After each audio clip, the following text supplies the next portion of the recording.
नमस्कार प्रिय दर्शकों व श्रोताओं, आप सभी का मेरे इस चैनल पर स्वागत है। जो लोग मेरी वीडियो पर नए हैं तो चैनल को सब्सक्राइब जरूर कर लें।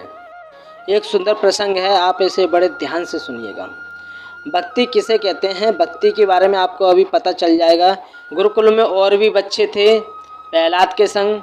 तो प्रहलाद बोले, मैंने ऐसे सत्संग कर रहे थे, जो गुरुकुल में और भी बच्चे थे उनके साथ। तो प्रहलाद बोले कि मन की डोर एक बार गोविंद के चरणों में अगर लग जाती है तो सभ्यता मिट जाती है। संसार का जो जाल है वो सब दूर हो जाता है। बीच में कितने व्यवधान आते हैं पता ही नहीं चलता। एक प्रसंग है, इसे आप बड़े ध्यान से सुनिएगा, इस पर ध्यान दीजिएगा। तो प्रहलाद बोले कि कोई मौलवी साहब नमाज अदा कर रहे थे, पढ़ लिखे सज्जन थे मौलवी जी।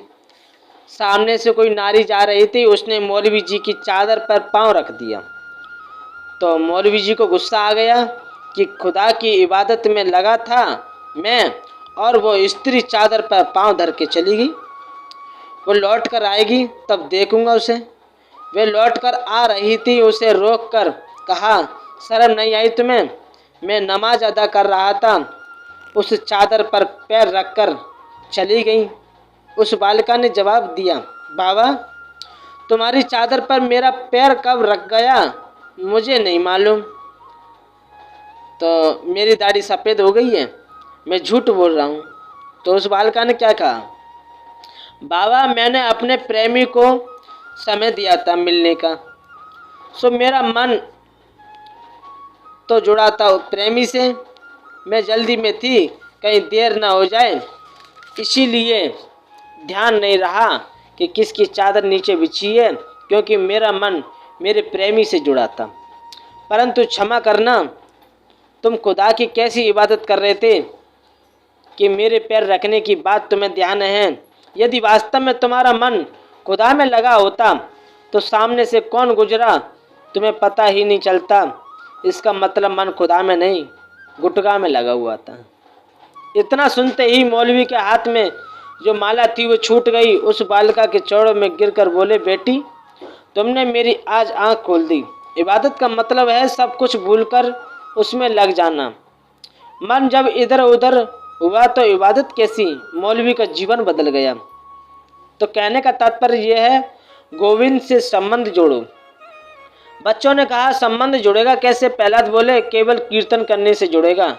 बच्चों ने कहा, बहुत देर सत्संग कर लिया तुम्हारा, अब चलो थोड़ा खेलते हैं। तो प्रहलाद बोले, खेलो तो सही, लेकिन वो खेल खेलो जो मैं कहूँ। तो प्रहलाद ने किसी के हाथ में मृदंग दे दिया, किसी के हाथ में मजीरा, किसी के हाथ में करताल। बच्चे बोले, नारायण का कीर्तन बिल्कुल नहीं करेंगे, तुम्हारे पिता महाराज ने सुन लिया तो बड़ी मुश्किल हो जाएगी। प्रहलाद बोले, डरो मत, मैं इसका प्रमाण हूँ। मुझे मानने के कितने प्रयास किए गए, मेरा बाल वाका भी नहीं हुआ। एक बार उन्मत्त होकर गाओ तो सही। हजारों राक्षसों के बालकों की बुद्धि को प्रहलाद ने परिवर्तन कर दिया। इतनी जोर से कीर्तन चल रहा है, गुरुदेव ने सुना, ये कीर्तन कौन कर रहा है, वो भी नारायण का कीर्तन। महाराज ने सुन लिया तो बड़ी मुश्किल हो जाएगी। तो गुरुजी ने क्या किया, 5 सैनिक भेजे, जाओ कीर्तन को तुरंत बंद कराओ। 5 सैनिक हाथ छड़ी लेकर गए। आकर देखा प्रहलाद नाच रहे हैं, साथ में हजारों असुरों के बालक भी नाच रहे हैं। सैनिकों ने सोचा पहले प्रहलाद को ही रोकें। प्रहलाद उन्मत्त होकर कीर्तन कर रहे। सैनिकों ने जैसे ही प्रहलाद को छुआ, उसके स्पर्श से ही सैनिक भी नाचने लगे। आए तो बंद कराने कीर्तन, वो भी नाचने लगे। गुरुजी ने देखा कीर्तन तो बंद नहीं हुआ। 10 सैनिक और भेजे। वो सैनिक आए और देखा कि जो पहले आए थे वो भी नाच रहे हैं। सैनिकों ने आकर प्रहलाद को छुआ, क्या करते हो, और स्पर्श होते ही वो भी नाचने लगे। कीर्तन बंद कराने के लिए और नाचने लग जाते हैं। संडा मार के गुरुजी दोनों बोले, चलो हम भी चलकर देखते हैं क्या हो रहा है। जैसे ही दोनों गुरुजी आए, बच्चे डर गए। अब कीर्तन तो चल रहा है, परंतु इशारे से प्रहलाद को बताया गुरुजी आ गए हैं। प्रहलाद ने कहा, आज होगी सो देखी जाएगी, आज गुरुजी को प्रसाद दे ही दें। दुबले पुतले से गुरुजी, बच्चे ने उन्हें हाथ में उठा लिया और उछल उछल कर गाने लगे। गुरुजी को इतना आनंद आया, बच्चों को बोले, छोड़ो बेटा, हम भी कीर्तन करना चाहते हैं, इसमें तो बहुत आनंद है। बच्चों ने छोड़ दिया और ऐसा करंट लगा, गुरुजी नाचने लगे, प्रहलाद गदगद हो गया। कोई कीर्तन करते करते गिर पड़ता तो कोई आनंद के बेहल होकर गिर जाता। फिर पुनः उठकर नाचने लगता। पूरा वातावरण प्रहलाद ने कीर्तन में कर दिया और पूरा नारायण में हो गया।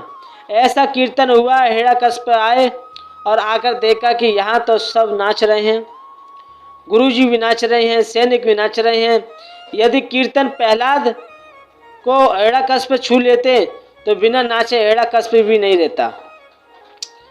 अगर कीर्तन होते हुए वो हिरण्यकश्यप जो है, अगर वो प्रहलाद को छू भी लेता तो वो भी नाचने लगता, लेकिन ऐसा नहीं किया। लेकिन उसने प्रहलाद को छुआ नहीं, जोर से मुष्टि प्रहार जमीन पर किया। जोर की आवाज हुई तो कीर्तन बंद हो गया।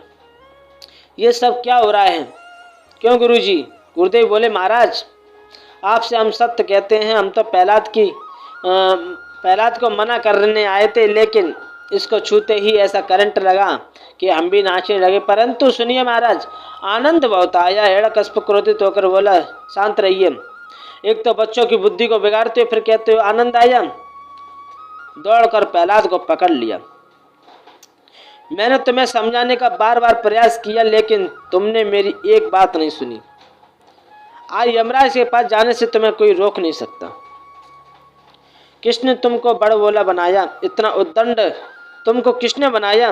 मेरी परवाह किए बिना मेरे विद्यालय में तुमने कीर्तन किया, सबको कीर्तन में नचाते हो, मेरे शत्रु का नाम का कीर्तन करते हो। आज तुमसे बाद में निपटूंगा, पहले उसी से निपट लेता हूँ। बताओ तुम्हारा नारायण कहाँ है? तो मेरे प्यारे श्रोताओं, आप लोगों को ये वीडियो कैसी लगी कमेंट बॉक्स में बताएं। जो परमात्मा की भक्ति में रहता है, परमात्मा की लीलाओं का चिंतन करता रहता है, उसमें आनंद कुछ और है। वो आनंद ऐसा है कि संसार का कोई भी पदार्थ तुम्हें आनंद दे नहीं सकता। वो आनंद जो है, जो भक्ति की जो धारा है, उसमें आनंद ही आनंद, एक ऐसा अद्भुत आनंद है। उस आनंद का अनुभव वही कर सकता है जिसके अंदर भक्ति और श्रद्धा और विश्वास का भाव है।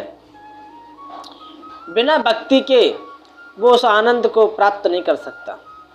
जिस भक्त के अंदर भक्ति है, उसने उस आनंद के रस को चखा है, उस आनंद के रस को प्राप्त किया है। वो तो वही जान सकता है और कोई नहीं जान सकता, क्योंकि वो आनंद, वो ऐसा आनंद है कि दुनिया का कोई भी पदार्थ उसे कोई दे नहीं सकता। वो आनंद अलग ही है।